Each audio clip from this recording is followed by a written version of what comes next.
Jules Delano Kennard was my name, and I passed away in 2014. Once upon a time, in 2014, I was a nurse with a degree in marketing. Despite my extensive education, I had a hellish inner life. I felt overwhelmed by all these psychological and physiological diagnoses. For every diagnosis, I lived in my car and saw a plethora of mental health professionals, including psychologists, gastroenterologists, cardiologists, and neurologists. I was brought low by my own self-loathing and disdain. I was hard on myself because I couldn't get out of bed. I was hard on myself since I couldn't do what I wanted at work. Before I could even think about getting a car for my son, I had to downgrade from a large house to a smaller one, then a room. My 7-year-old son and I lived in a tent. I believe I have hypertrophic cardiomyopathy, according to my cardiologist, with whom I just spoke on the phone. Demand a life devoid of tension. Cry it out. So I was completely confused. I prayed, please, God, help me, while I nursed my child in the van. Damned if I'm a terrible mother. A state employee and a police officer were outside when they rapped on my car window. She was identified as working for the Division of Health's Child Protective Services, while he possessed a badge and a firearm. I was informed that my son will be taken. They succeeded. After that, the light faded. Remember a tremendous constriction all over my body, along with physical pain, mental anguish, feelings of shame, and hatred toward myself, among other things. I skidded to a stop at the base of a tree, yet I continued to plummet. Afterwards, I dissolved into thin air. Am I dying?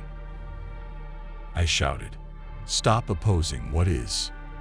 And voice said. After that, I confronted all that I had gotten away from. I held myself responsible for these things and my stalker. When I had bodily problems, I felt responsible for them. A glimmer of light appeared after glancing down at the filth and shadows, even as I bobbed. I felt as though I were drifting on a beautiful, dark blue sea. From the past to the future, it was everything there. With my life's purpose laid bare, I had the data at my fingertips in the blink of an eye.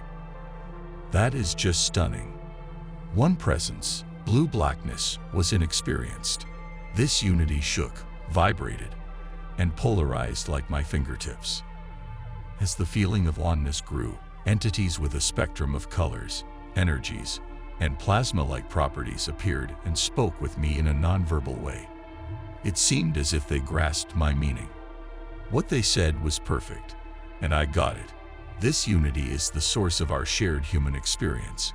God chooses to participate in this human experience by taking on various forms, such as a tree, an insect, or a human.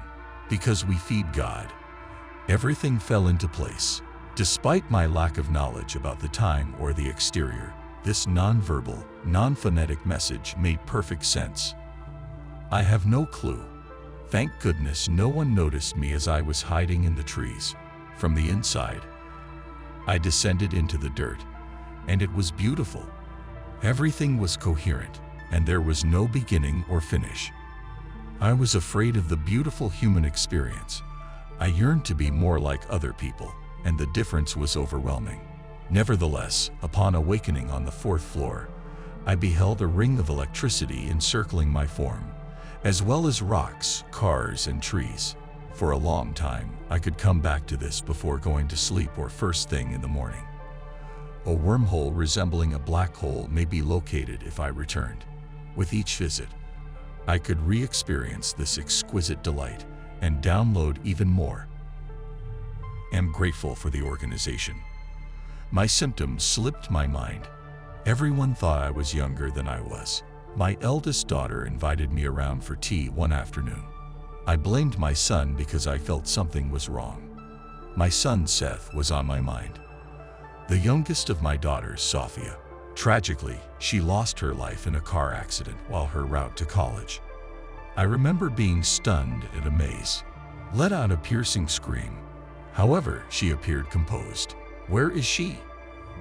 I know. Where I had left off, she went to see. My entire family was present when I returned home after being picked up. It would be possible for me to speak with Sophia, my beautiful kid, and I could have non-physical conversations. Everyone was crying, and she witnessed it all. She was present because I could perceive both tangible and intangible elements. It was an absolutely breathtaking experience. In addition to the physical comfort, I witnessed the anguish and hopelessness felt by my lovely family. While they may have evolved, your loved ones remain constant. Their shape shifts, yet they stay put. Anytime you remember or experience the presence of your mom, kid or pet, they really are. The boundary between the tangible and intangible is blurry. There has never been a time when anything other than the present moment has transpired. Our frequency is adjusted. The more secure we are physically, the more open our minds become. Our loved ones waiting for us on the other side become more apparent the more we let our hearts open. I remember going to see my child so I could spend quality time with her. We were in a beautiful domain, but I didn't touch, talk, or use phonetics with her. My heart went out to her father, who was probably in a lot of pain. From our domain, we ventured into the verdant realm via the base of a tree. Verdant, and from that vantage point, we could make out the plane, vibration, and frequency of Earth. My other daughter, her husband, his new wife, and their children were all out enjoying supper at a canal when I went to see them. I pondered, what is Italy where they are? My eldest daughter sent me a picture of the two of them lounging in Las Vegas after their trip. Oh my goodness, you go back and think, oh my gosh, did that really happen? After witnessing anything like that, all I can communicate is this familiar intangible quality. This smell, this sense, your presence and the occurrence of this are confirmed. Anyone going through tough times and feeling lost and alone should know that no matter how bad things go, they are never truly alone.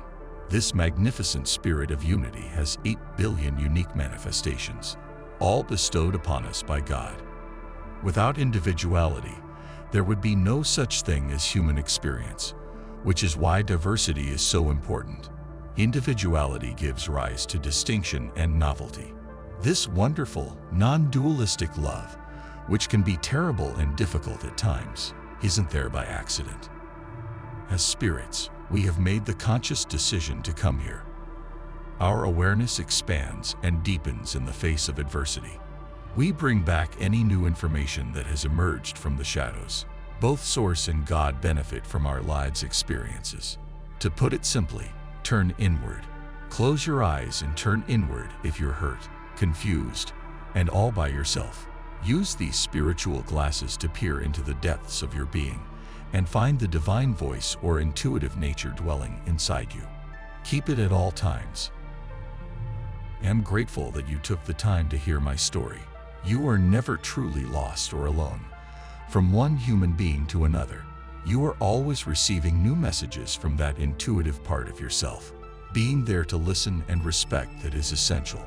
The description box below contains our contact information and the details of our book. Yours truly,